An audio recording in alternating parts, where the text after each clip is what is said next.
Wonderful. And right now, I want to introduce you to Steve McCready. He is a knowledgeable business coach with over 20 years of experience as a psychotherapist, extensively studying a human brain, personal growth, and personal performance. He now applies this experience to help small businesses and business owners to become more focused, productive, and confident in their quest to use their business as a force for good in the world. With that, I am giving away the mic to Steve. Thank you so All much right. for joining us today, Steve. Well, thanks, Xenia, and to Furniture Repair Bank for the opportunity to connect with all of you. Hey, everyone. I'm Steve. As Xenia said, I am coming to you from Sacramento, California today. So down to the south, waving to you from down here. And let's see. So I'm going to go ahead and get my slides up here for us. So those are there, and I'm going to put myself over in the corner with them. And then we'll make sure. So, okay, so there, you should be able to both see the slides and see me in the corner. Can somebody confirm in the chat that you can see the slides and that you can see me down in the bottom corner there? Confirmed. Perfect. Okay, cool. So we're all set on that. So let's see. So yeah, as Xenia said, this is Thriving Through Turbulence, about sustainable success in small business. So before we jump into that, I'll give you just a couple more things about me. Xenia's already given you a great introduction on me professionally. So as she said, my background, psychotherapy, currently in Sacramento. I grew up largely in Santa Cruz. So for those of you who know, that definitely influences me. So if you hear me sounding like some mix between a surfer and a DJ, that's because I grew up in Santa Cruz and I used to work in radio.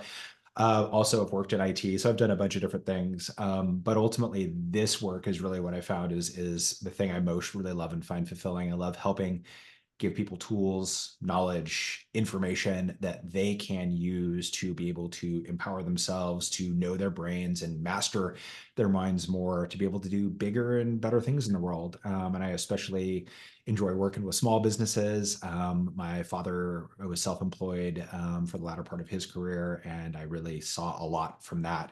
That made me want to do my own thing. And again, the opportunity to support others who are doing smaller solo businesses is great. Something I really, really appreciate.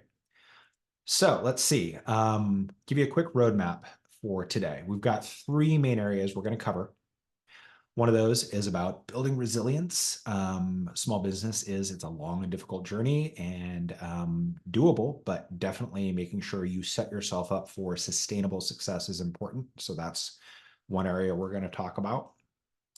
Then we're going to talk about change and how important adaptability is and how to find ways to actually use it for use it for good in a sense, because it's one of those things that's not going away. So we can either fight it and get kind of crushed by it, or we can learn how to make use of it. So that's what we'll be talking about there. Third, we're going to talk about communication, always important in any business or really life setting, right? So we're going to talk about conflict, where conflict can be actually useful, and about some tips and tools about how to deal with and navigate difficult conversations. So those are our core topics. Then also at the very end, I'm going to give you a few resources as far as some reading, some books that can help you go deeper into these topics, as well as a few options for you to be able to get some additional support from me beyond the workshop today. So if you have any questions that come up along the way, I've got a lot of content here. I want to make sure I get through all of it. I do want to encourage you to ask questions. Please put them in the chat if you have them. I'll keep an eye on the chat and I will periodically try and attend to any questions as we go along the way there. And just know that any of these topics in and of themselves, I could do easily an hour or probably several hour workshop on. So I've tried to focus on giving you key ideas and insights and some key tools and takeaways and maybe a little information dense. But as Xenia said, we're recording this, so you'll have access to the recording and the slides if you need to review any of it later. And again, if questions come up along the way, please ask. So let's, without further ado, jump in. Although, does anyone have any questions before we start? If so, throw them in the chat.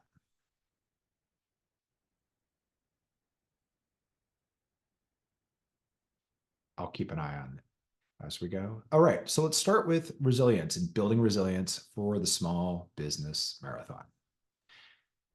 As all of you know, small business is a both fun endeavor, but one that can be very stressful. And there are a number of stressors that are pretty common to small business, right?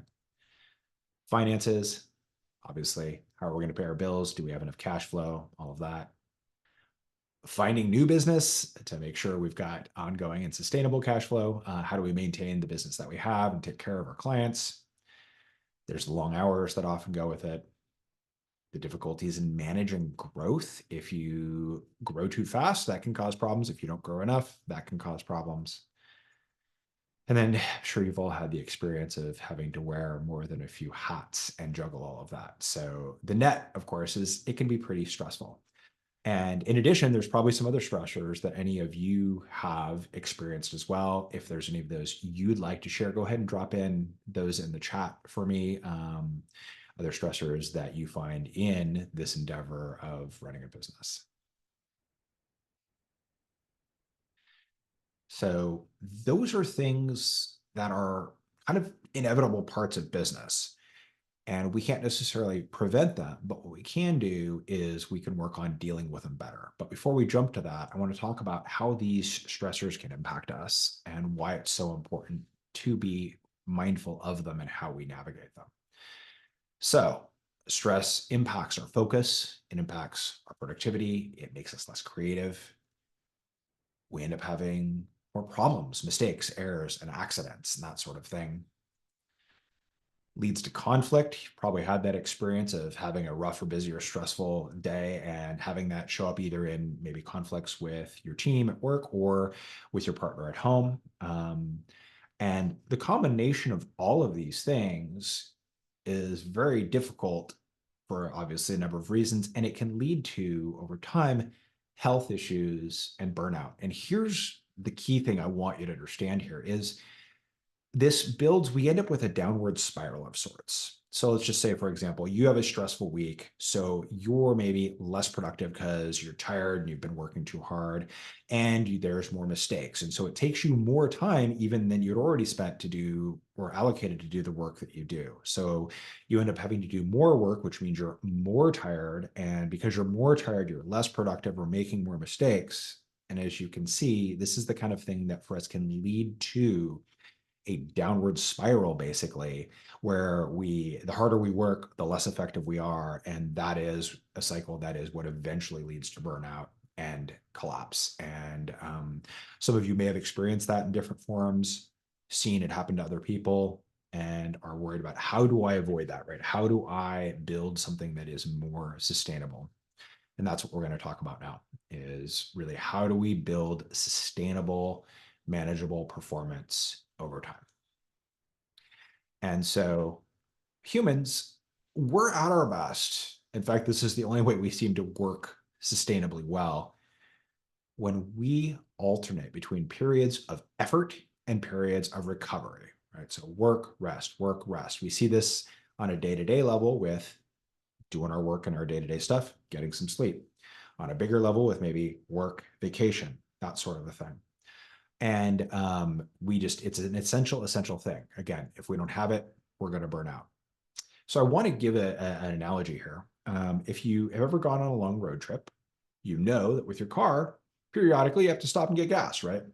Yeah, it runs low on gas, you stop, you refuel, and off you go. Humans, in a way, are a lot like cars in that we periodically need to stop and refuel. Of course, it takes a very different form, looks very different. But we also, your car, like one, you have a gas gauge, right? Humans don't have gas gauges, cars do. So it's really easy. We know we have to stop. And two, your car, when it runs out of gas, well, it just stops, right? It's like, that's it, you're out, you got to stop.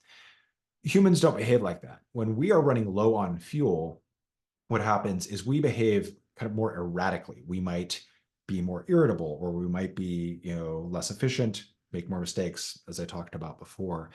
But it's not necessarily always as obvious, especially to us. And we're often more worried about these things we've got to do. And so we just try and push harder and harder when we really would do well to treat ourselves more like a car and say, I got to stop and refuel. And so that's the thing we have to figure out ways to do. And now I'm going to talk about several tools that you can use to help you do that. Okay. Here's number one. Learn and honor your energy cycles. Okay. I suspect some of you are night owls. You maybe find that you're your most productive, energetic, creative later in the day or in the evening. Others of you may be what we refer to as larks, people who are morning people who are not necessarily maybe all that productive or useful after 3 or 4 p.m. That's me, by the way. I was up at 4:45 this morning, and that's pretty typical for me. And I will, yeah, this is after this, I'm going to be pretty much done for the day.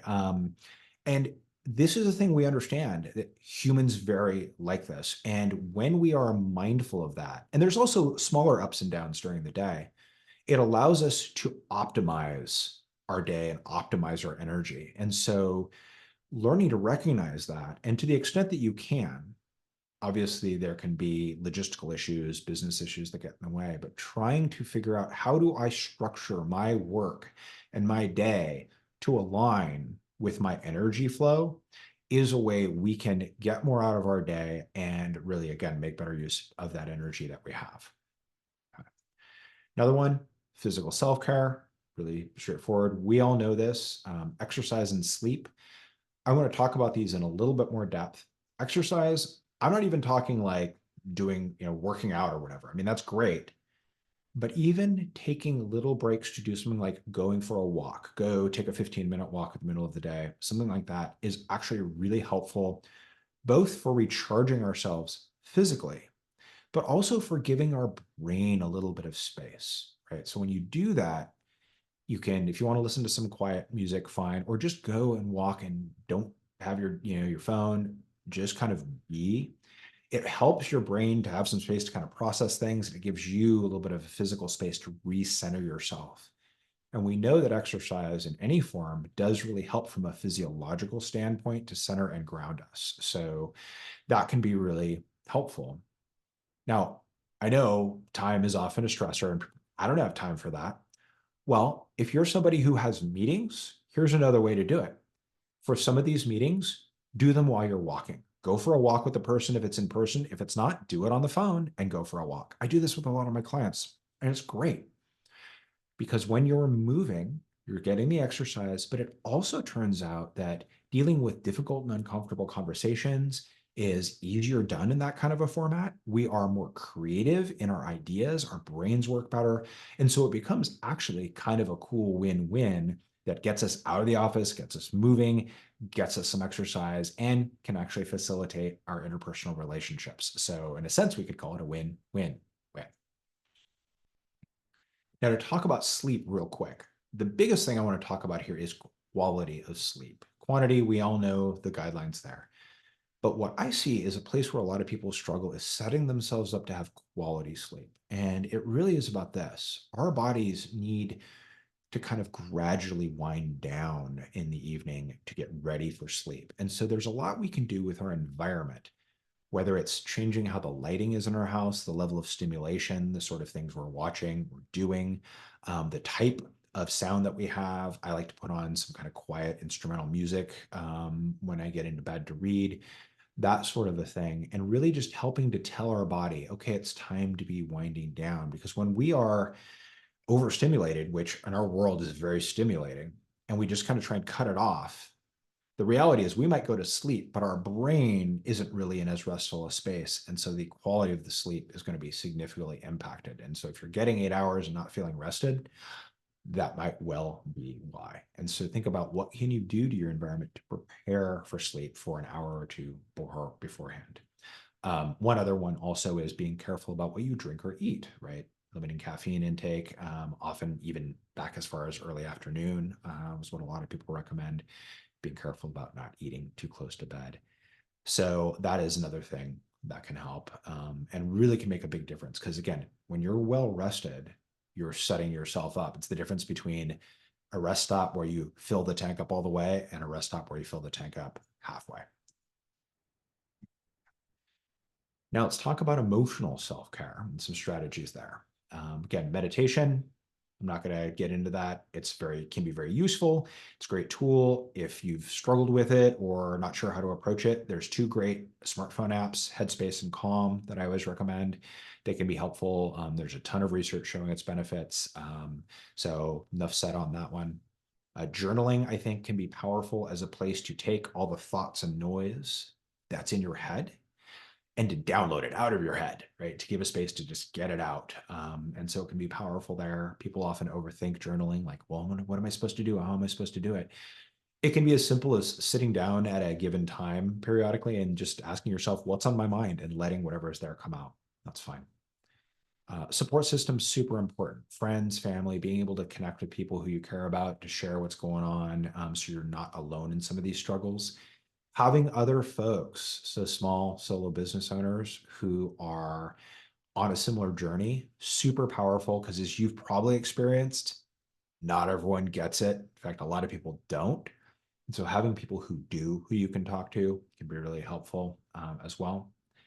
Then a last point I want to make that I see is I'll say unutilized opportunity for a lot of people, and that's hobbies. And when I'm thinking specifically creative hobbies, so that anything that involves some form of creative expression, it could be painting, drawing, music, woodworking, sculpture, crocheting. It doesn't matter, anything that involves that, because the idea is this: it seems that for us humans, there's a way in which having like a space to take and create allows us to take some of the thoughts, feelings, and just noise in our head, and again, get it out in a way, because there's some things that language seems inadequate to capture. This is one of those things that I don't think we fully understand, like what's going on, but there's a lot of evidence to suggest that it's helpful. I know for me personally, creative self-expression has been a very powerful form of my self-care for 25 years now. And it's utterly, utterly essential. And this last one may seem a little bit counterintuitive and goofy, but bear with me for a second and I will explain. So the setting limits piece, not so much, but it's the lowering standards part that you might be like, what? Trust me though. So setting limits. One of the things that is true about humans is we will fill the space allotted to us. And that's true whether it's physical space, which you've probably noticed that no matter how big a closet you get, you end up filling it with clothes, but also with time. If we give ourselves 20 hours to do a project, it will take 20 hours. It doesn't mean it needs 20 hours. It's just we use that space. And so we sometimes, by creating some limits for ourselves, can push ourselves to be more efficient. It's not magic. You can't do a 20-hour project in 2 hours, but you might be able to do it in 15. Who knows? So being willing to give yourself some containers to try and work within is often a powerful spot. I find this is a thing that people who are more creatively oriented tend to struggle with, because it feels restrictive. But the idea is it's really focusing is what is the important and valuable about it. And then last but not least, actually, the lowering your standards piece. So you may or may not have heard about the 80-20 rule. Here's what we're talking about. The 80-20 rule, the idea is this, is that 80% of our results come from 20% of our efforts. This is a thing that's been studied and been found to be true in all kinds of different ways. It was an idea that was discovered and put out there by I believe an Italian economist in the 1800s, Wilfredo Pareto. It's what's called the Pareto principle, which you might have also heard. So often we are doing things we're trying to do it at an A+ level. And if we were willing to do it at a B or a B+ level, we would be able to save a ton of time and energy. Now, I'm not saying to do that with everything, because obviously some things should and need to be done at an A or an A+ level, of course. I'm also willing to bet, though, that there are some things that probably wouldn't be that big a deal if it was a B. It would still be plenty good enough. And those are sometimes spots where we can make a little trim here or there and save ourselves some time, energy, and effort on all of that. So, does anybody have any questions on any of this?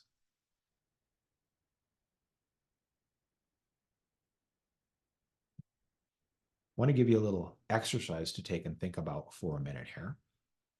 So for you, so I want to encourage you to just write a few notes for yourself about this. If someone wants to share it in the chat, totally welcome to.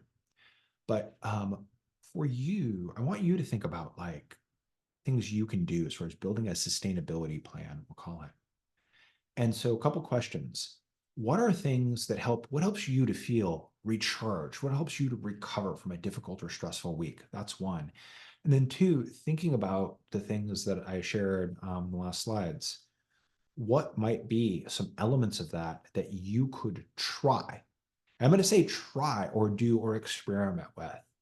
I'm a fan of experiments because we can come up with big, great ideas, but then if they don't work, we tend to just give up. And I think the reality is a lot of the time we don't know what's going to work. But what we do want to do is figure out what's the thing I can try? What's the thing I'm willing to try for a couple weeks or a month or whatever? And then take that as a starting point and build on it and refine it. So take a minute, think about like from the things we've talked about, what might be 1 to 3 things even that you might do experiments on or try or work on implementing. And again, if anyone wants to share that, what's speaking to you in the chat, totally welcome to. But if not, no worries, that's totally fine. So I'm going to give you just a minute to write a few notes down, and then we will continue on into part 2.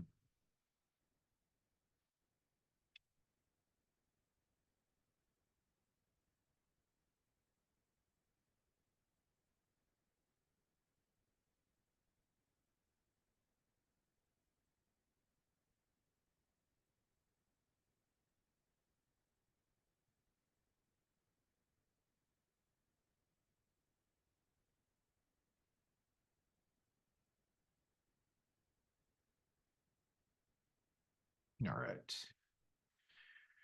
All right, so let's talk about Um, and thank you for sharing. I use calendar to schedule recovery times in advance. Yes, so I create the space, sleep, actually go to bed on time, focus timer. Love those. Those are great, great ideas. Yeah, focus timers, using timers as a task management thing is another great strategy. It can work really well. So I love that idea. And really using your calendar. This works better for some people than others, but I'm someone who, like, if I have a thing on my calendar and have a reminder, my brain will be like, oh, it's on the calendar. I need to do it. And so it's a really good way to kind of nudge myself into things that I need to do, but wouldn't necessarily otherwise think to do. So I like those. Thanks for sharing that, man. All right. So let's talk about change, adaptability, and instability. Solo hikes, Xenia, yes. Hiking, getting out into nature on your own, extended periods is great. One of the things we know, a lot of great thinkers and successful people through history have had some kind of daily walk or some kind of thing like that as a part of their regular routines. And what it seems like is, again, as I said, we have an input saturated world. And when we give ourselves space where we're not taking an input, it finally gives our brain a chance to process and to think and to do all of the stuff that it does. It's often happening unconsciously, but it's there, but it needs that space to work. And things like going on solo hikes and such is a great way to do that. I love that. All right. So we're going to do a little life math here. I promise, though, this does not involve numbers in any way. And but it is a form of equation. Here's what I mean. A whole lot of what we do in our life is driven by this basic equation. Event plus interpretation equals response. Here's what I mean. Something happens. Could be any number of things, from we get a phone call from, and the it says it's the IRS calling, to somebody cuts us off on the freeway. We apply an interpretation to that. We make up a story that we tell ourselves about it. Now, when I say story, it doesn't mean it's false, but it also doesn't mean it's true. It could be either. And the combination of those two things tends to drive the response that we have, both our internal response, like, oh my gosh, this is awful, or oh, that's great, or oh, I wonder what this is, but then also our actions. So the interpretation piece, there's actually a lot of power in there. And that's something you'll see come up along the way in this section, and an area where I find a lot of people have a lot of untapped possibility for themselves. So relatedly, I want to do one other little exercise here for you. I'm thinking of a shape, and I'm going to show it here through a series of dots. And what I want you to do is, when you have a guess for what shape I'm thinking of, go ahead and put it in the chat if you would. So I've got 5 dots here. What shape am I thinking of? Okay, Anne says house. Xenia says a star. Alizi says house. Right. Most people do say house. Every now and then I get some shape person who's like, it's a triangle on top of a square. I've had somebody say pentagon, which would technically be accurate, even though it's not even, it's still five-sided. I am thinking of a star. Now, you'll notice that there's some interpretation going on there. And if I'd added more dots, it would have become super obvious that it's a star. Why do people come up with different things? Xenia got it, and I don't remember if that's because she and I have talked about this, and in which case her answer doesn't count because she's cheating. Or occasionally people actually do see it. But a lot of us come up, okay, she didn't know. So a lot of us, though, we were taught simple way how to draw a house. It's a triangle on top of a square. And so when we see something that looks like that, our brain goes right there. That's the interpretation piece at work, right? Totally normal, totally typical. And it's just a way that I like to use to visually illustrate that. So let's talk about some of the psychological barriers to change. Change is a thing we tend to just be uncomfortable with because our default interpretation for our emotional brain is change is potentially dangerous. Our emotional brain likes to know like what's going to happen, when it's going to happen, how it's going to happen, because that feels safe.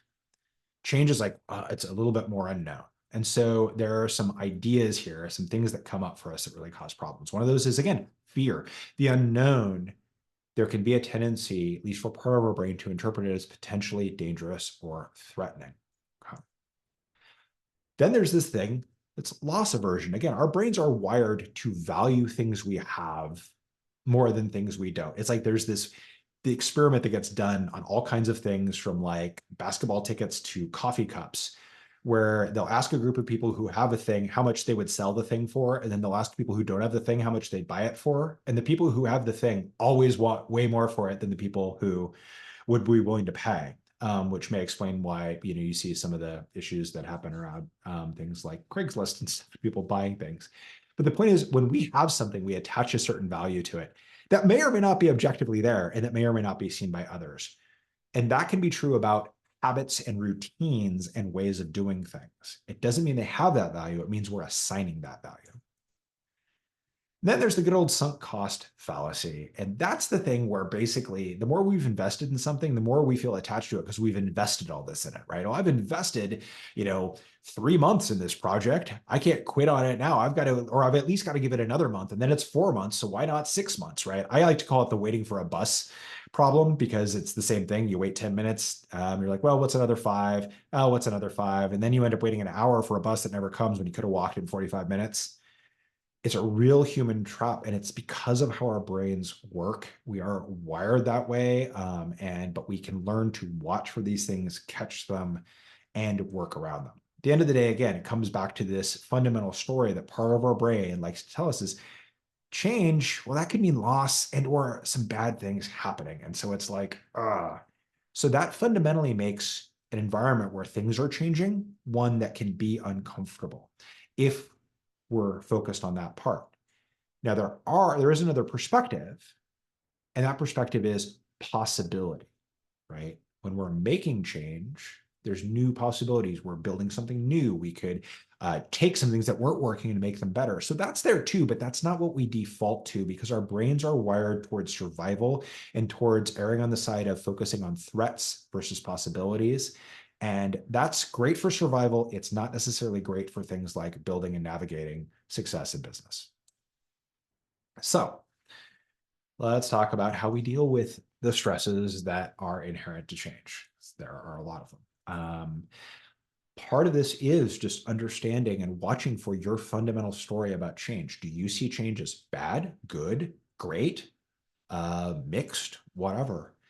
And recognize that it's a thing that has tremendous potential, but that could go either direction, right? And so what this is about is becoming more intentional about how we navigate change and how we look at change. And so if we're thinking just of the risks, we're definitely going to be more uncomfortable with it. If we're thinking about the possibilities and the risks, we're more likely to be able to navigate it successfully. So it means we want to work on recognizing our stories and rewriting them. I'm not endorsing being delusional. I'm not saying like, look on the bright side. This isn't a toxic positivity thing. It's to say, and what else? Most of these things are both and. Yes, there are some threats and there are possibilities. We want to get a more comprehensive picture. So that's the key thing. When we're doing this in an organizational fashion, both for ourselves and for our team, we want to talk about clear and appropriate expectations. Change is always a little messy, it's a little bumpy. Sometimes there are some downsides and there's some upsides. So communicating this in as accurate and clear a way as possible helps everyone to know what's coming. And at the end of the day, if we know it's coming, even if it's kind of uncomfortable, it'll be less problematic because it's still what we were, again, told to expect or told was going to be there. This is also a thing as it relates to bringing new team members on. The more you're really clear about, here's our environment, here's how we work, here's what we don't do, here's what's expected, the more likely that's going to be successful. Really help understand, here's what the deal is, even if it's, this is something that we don't really have dialed in very well, and it can be kind of chaotic. We're navigating it, but it's still that. That's better than making something up or not saying anything, right? Because again, the more people know what to expect, the less likely they'll be disrupted by what they experience. And that is a thing that helps any kind of a change to be less stressful and less difficult. Another thing here, manage your risks. It's sometimes tempting to do big change, but big change is hard to manage. It's hard to juggle. Doesn't always go well. So what we want to do is think about what are the potential downsides or problems, and how do we go about implementing a change in a way that mitigates the risk, but still works towards the benefit. I'm actually doing this right now. I'm implementing a new software package for me to work with my coaching clients to help manage a whole bunch of things about my work with them. And I'm implementing it in a phased way. Part of me wants to be like, I want to do the whole thing. It's this cool system, woo, right? But I know it'll be chaos because I won't have this all figured out. They'll be confused. No. So I'm implementing like the calendar initially and my weekly check-in. Then I'm going to implement metrics. And so it's going to be this phased approach. And I'm also telling them, here's how it's going to look. Here's what may or may not happen, feedback. And so it doesn't mean it's not stressful. It means it's less stressful. And it means there's a more accurate picture of what's going to happen. And when we have that, we're more likely to stick with it, to continue, and to not give up or to have things crash. So again, relatedly, implement thoughtfully as we go. So that's some stuff on the stress piece and how to manage that. And then I want to talk a little bit more about things we can do as far as, again, creating really on a cultural standpoint. I'm going to call it like trying to build a culture of continuous learning and really encourage adaptability and innovation. If we're in an environment where things are going to change or expected to change or change fast, what we can do is say, that's how it works here. And let's like embrace it and work with it, right? Work with that energy. And so can you, again, create a culture that encourages, supports, allows people to keep learning new things, whether it's, training budgets, whether it's giving people incentives to do that kind of a thing, that sort of a thing. Can you do things to encourage or reward people for experimenting, coming up with new ideas, even if they're not implemented? With all of this, what we're doing is we're saying we are flexible here, we are evolving here. That's the nature of how we operate. And we're building that into, again, the culture and the way you work. And so, one, that's going to, from an attraction standpoint, people who come in, if you share that and they see that, are going to be like, that's going to be likely to be a better fit. And two, it's going to be, again, the fact when things change or adapt or adjust, that's going to be less disruptive than it otherwise might be. And then one more thing, reframing failures. So again, this is not some toxic positivity like, oh, no big deal, because obviously some failures are a really big deal. And I'm not saying that we want to just minimize failure at all. But what we do want to do is go beyond just the problem aspect of failure. We sometimes get stuck there, and or we can start to take on failure as if it's representative of us rather than a thing we did or a thing that happened. So we want to keep a safe enough distance from it. And by all means, we want to learn from the failure, both what do we not do? How did we make that mistake? but also using it as a thing to go, huh, what is this telling us about the structure of our business, about how we do things? How might we make or implement a change to avoid this in the future? Where can we make tweaks or adjustments so that we are beyond this? And see it as, again, an opportunity for learning and growth and improvement. Failures are not generally the problem. Repeated failures are a problem. Failures that are minimized, ignored, or denied are a huge problem. A lot of the business literature, where we start looking at like what causes companies to fail, like basically denying realities around problems, is exactly a big spot. Instead of just going, yeah, here's what's up, let's figure out how to work with it, and doing that. And so it's really a thing of, sure, it's messy and it's uncomfortable and it's scary, but it's also an opportunity to nudge you towards making some refinements, some improvements, enhancements, and all of that. And so this is, again, just really learning how to structurally shift how you present and look at things to the environment. And the more you do that, the more you get comfortable in working with that, as well as this. Think about maybe and see if you can identify, was there a time in your life in the past where you unexpectedly had to make an adjustment or an adaptation, and one, did so successfully, and then two, things actually were better after that? You may or may not have one that comes to the top of your mind. Think about that. Look for them. You've probably got some. If someone does have one they could quickly share in the chat, you're welcome to, but it may not fit in here, and that's fine. So, okay, so that's some thoughts on adaptability, innovation, all of that. Take a minute to let you digest that, put any questions you might have in the chat about that section before I move on. Right, fail fast. And you can overdo that, right? You got to be careful about not being too disruptive to your business, but I do think this comes back to the idea of experiments. So thanks for that, Anne. Where we want to go, okay, what's an experiment we can run? How's a way we can try something and see what happens? And we do it for a month, a quarter, a couple weeks, whatever. See how it goes, and with the understanding that it is an experiment. It may or may not work, but what we're going to do is run it, gather data, refine it, do it again. This is a strategy scientists have used to do all kinds of amazing things. We can use it in business too, and I think absolutely should.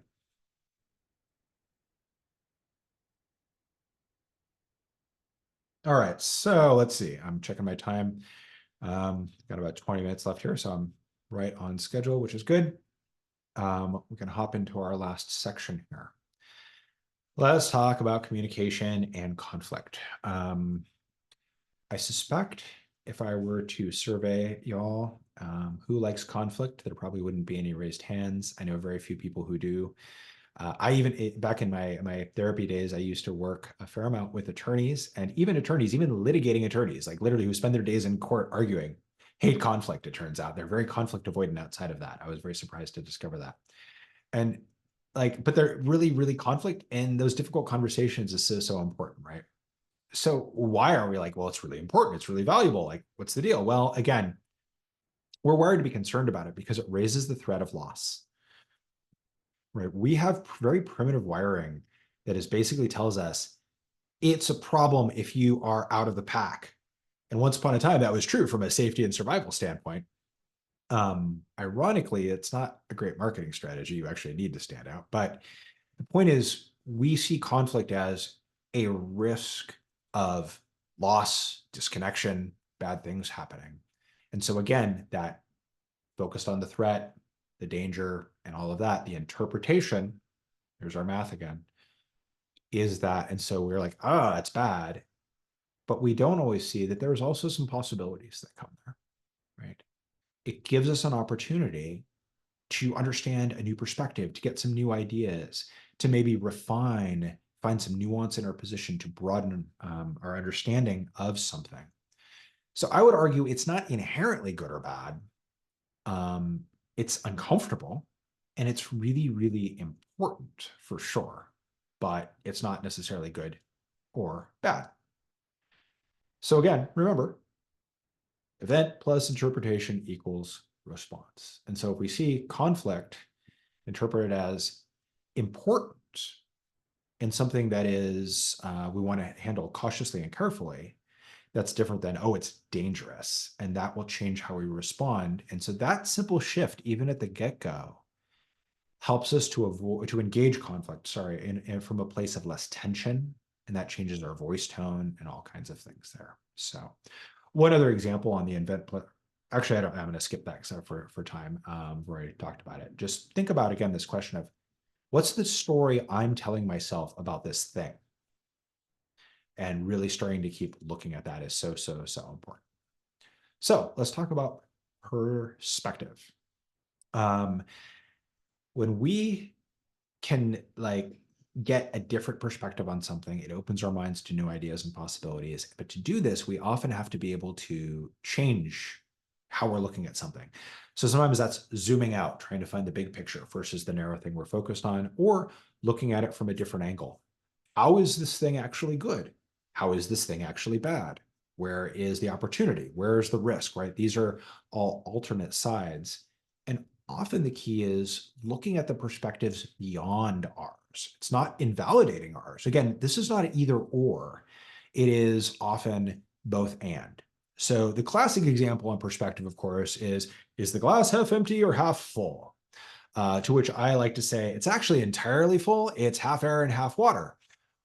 Notice 3 perspectives, all from one thing. Objectively, we just see a glass and it has liquid going, to the middle of it. But you could describe it in 3 different ways. And that is exactly where possibility lies if we're willing to take the time and energy to do that. And that is where a lot of innovation also comes from. So again, how do we do this? First thing is learning to recognize your perspective, your story, your assumptions. And so what we can do is start noticing anytime we have a strong emotional reaction to something. And we can say, okay, what happened? Like if a camera crew was filming this, what would they have seen? What would be captured? That's the event. And then what's the story I made up about it? What did I tell myself about this? How did I interpret this? That's the story, right? That's it. And then we can go, well, let's generate some new ideas. What is another possibility, right? So here's an example. You're driving down the freeway and someone passes you on the left, cuts you off, goes over the next lane and zoom off the exit. And you have to brake so you don't hit them and someone else honks and it's just, kind of chaos. Most of us, our interpretation is what a selfish driver, what a thoughtless driver, what a careless driver, what a bad driver, why does a person have a license? And it's threatening because our safety is endangered in that moment. And it's not that those things aren't even necessarily true. It's what's another possibility? So if you have any guesses, what would be another reason somebody might do that? Any thoughts? If so, share it in the chat real quick. What's another reason somebody might do that isn't about those things?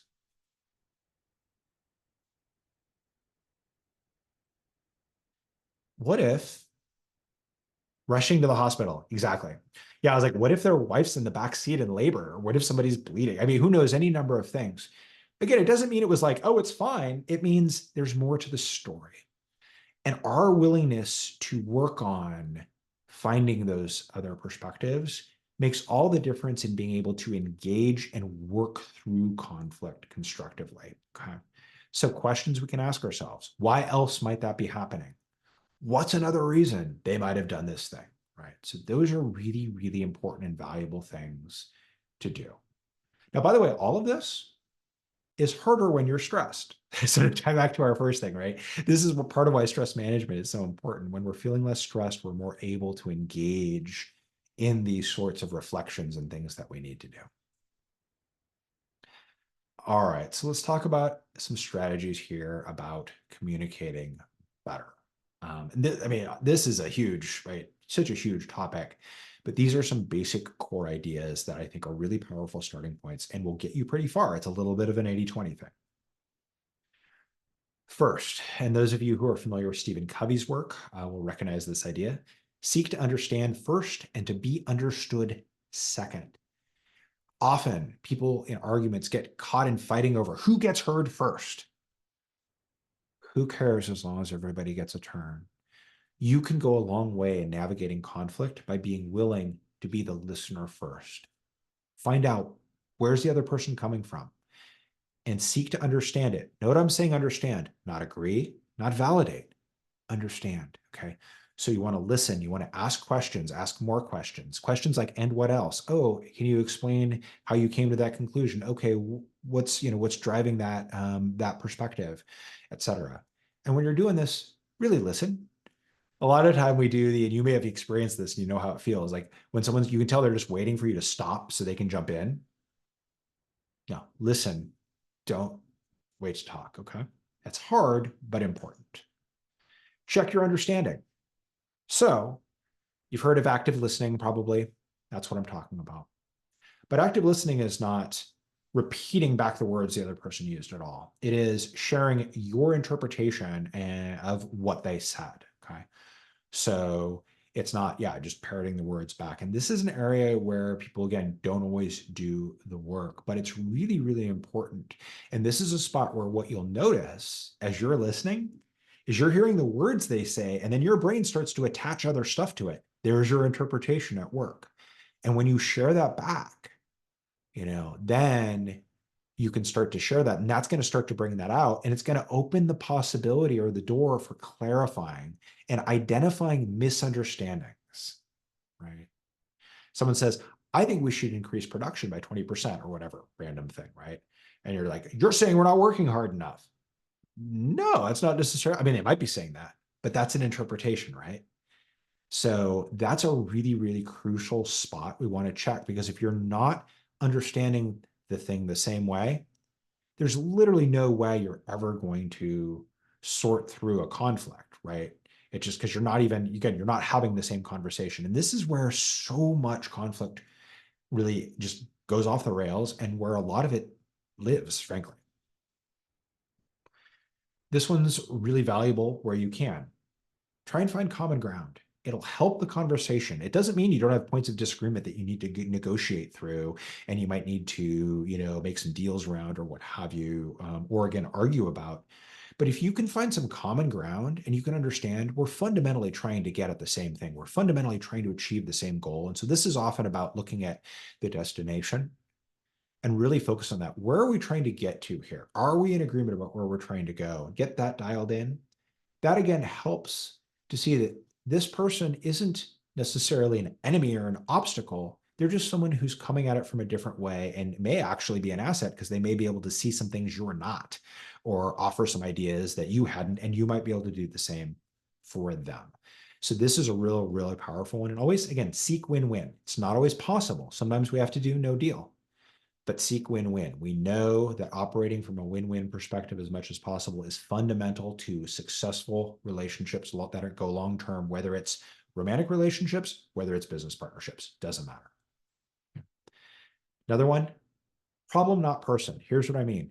We often get caught up in saying, you're lazy, you're this, you're that, instead of focusing on what was the problematic action, right? And we want to really focus on that action, not the person. If you've got a complicated relationship, so if you're in business with family, this is a place where this comes up, right? And that can be hard. You've really got to work on having your roles almost separated. You're not my spouse right now. You're not my brother right now. You're my production manager. And this is what I need the production manager to do. And really focusing on the task pieces, not the person. That's a thing that can go a long way in helping to tone down the emotionality of these situations. And then another strategy that I see makes a huge difference is this concept of future request versus past blame. Here's what I mean. We often do things like this. So we say, God, you're such a slob. You never put all the tools away when you're done with them. It always makes the workspace such a pain in the butt. I hate coming in after you've been here. And it's not that those things might not be true, they might not be appropriate, but what's happened is we criticize something for something in the past or someone for something in the past. And so there's no win there for them, right, at all. And what we can do is we can approach this from a different angle that gets at the same solution. What we want is we want a clean and tidy workspace. We want the tools to be put away. So we can say, hey, I wanted to see, can I talk to you about, is there a way we can make sure that for you and really for all of us, we get an agreement in place so that when we're finishing our work, that we put our tools away as part of our wind down or our closing process for the day? Is that something that you can get on board with? Can we figure out a way to make that workable for everyone? I'm making a request for future behavior. And if it gets complied with, if we can build an agreement, we're all good. And what it is it's giving everybody a chance to build and contribute to something. It's an opportunity for a win-win. And that is huge. It helps people feel less othered, less like an enemy or an obstacle. And it really helps from the standpoint of building team. So these are all ideas that can go a long, long way to help with that. So something I want to encourage you to do, I'm going to encourage you to do this offline because I'm looking at the time here and I realize we've only got a few minutes left, is, but something you can do to start thinking about how to use these things is do a replay. Okay. Think back. I'm sure you've had some difficult conversations and probably some of them haven't necessarily gone the way that you would ideally like. And so think back, identify one, maybe one you really wish you could do over. And then think about what is the thing I was hoping to get out of that conversation that I didn't get. And knowing what I know now, thinking about these tools and these things, is there a way I could have approached it differently? If I had it to do over, how might I do it differently? Now, a bonus thing here, this isn't on the slide, but a bonus thing here is sometimes you can go do that. You can go to the person and say, hey, you know what? I was thinking back on this conversation and I realized in retrospect, I wish I had done this. That's what we call repair in a relational context. And it's super, super powerful. It does require some vulnerability and it's a little scary, but it's really powerful from supporting connection. So I encourage that exercise as a tool for you thinking about how you can apply these tools.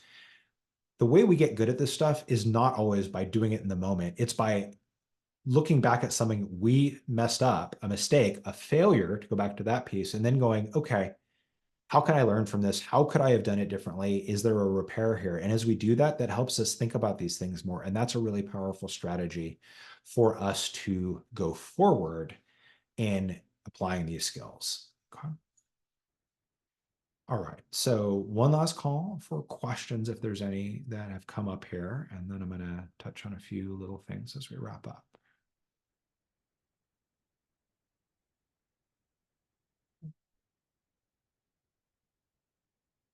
And I'll let you type those in as I start to talk about a couple other things here. One, some recommended reading here. So I've got 3 books for you to suggest. One for each, basically there's one kind of targeted for each section of the workshop today. 7 Habits of Highly Effective People. It's an old book now. I read it first probably 30 plus years ago. Has a lot of good ideas. Some of the language in it's a bit weird, but the concepts are great. This would be one where, you know, some of those companies that do like shorter Cliffs Notes type things might work, but the concepts are really powerful. Switch, How to Change When Change is Hard, Change Things When Change is Hard. This is a great book. It's such a fun read. The Heath brothers are great. I love their stuff. Really smart, really interesting. The audiobook on this is a great listen. The narrator is excellent, very entertaining. And so if you're more of a listener than a reader, this is a great one. I would recommend that for everybody. It really helps you understand humans, our brains, and how we work. So that would be good. And approaches it from a little bit of a different angle than what I've covered today. So it'll give you another perspective that I think will help you bring these concepts into your brain more fully. And then last, Crucial Conversations, Tools for Talking When Stakes Are High. Okay, this is another great book on communication, difficult conversations. There's also a book called Difficult Conversations. That author is Douglas Stone. That's another great book. These both will give you concepts about here's, you know, where, how, and why these conversations can be difficult, but also some examples, right? And I find some people really like having those some examples of how difficult conversations went. And so it's a great, great resource. I think you'll find them really, really valuable. So would definitely encourage checking all of those out. And then there's a couple more things here that you have available from me. Okay, so one is this. Well, I'm going to touch on all of these. So Furniture Repair Bank has made available some free 1-hour coaching sessions. These are free, no obligation, no cost, nothing. So you can schedule those right there. It's a different looking link than the one that Xenia sent out of the registration, but they both go to the same place. Those will get to my calendar. So you can go there, set up an appointment. Those are available, I think, until June 15th. So you can do that.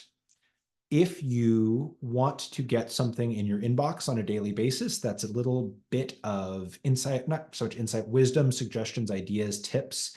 I have a weekday email I send out. It is short. I know everybody has too much email.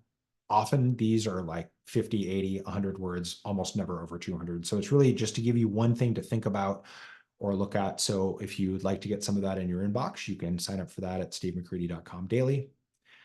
And then last but not least, if you are wondering about like, coaching as a resource or a tool and or wondering if it might be appropriate for you or what might be a resource that would help you, I would be happy to set up a consultation call just to talk about what's up with you, what you're struggling with, where you can need support, and see whether or not coaching might be the right resource, whether or not there's something that you and I could do, whether or not something else would be. My goal ultimately is to help point people towards resources, right, that serve them. And that may well not be me, and that's great. I totally fine. My goal is to help small businesses be successful, and that may be another way of doing that. Also, you can feel free to email me, steve@stevemccready.com. If you have questions that come up in thinking about any of this or that we didn't touch on today, you're certainly welcome to do that. So that's all my slides and all of my stuff. And we've got 2 minutes to spare if there's other questions or Xenia, I don't know if you have any closing thoughts or comments that you wanted to make, but I'll turn it back over to you. Thank you. Just wanted to re-facilitate that thanks to the WSMA grant, we are able to offer 1 hour consultations with Steve. Limited availability, but just follow the link I put in the chat for your convenience.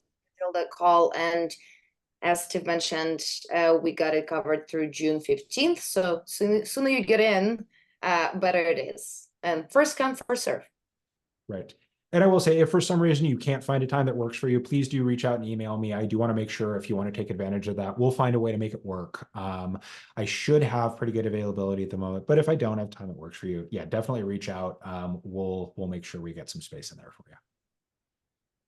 So, okay. With that, I want to thank everyone. Thank you so much, Steve, for this very valuable session, and for everyone who shared with us this past hour, who joined us this Wednesday afternoon. Yeah, thanks definitely for your attention and your time. And your participation. Hope it was valuable. And also, again, welcome any feedback that you have. Feel free to send me an email.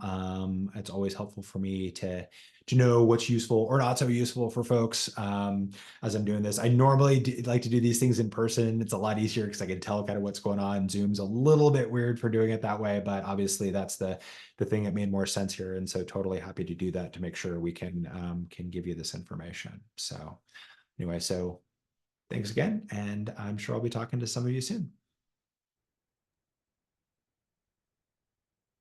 Stop the recording.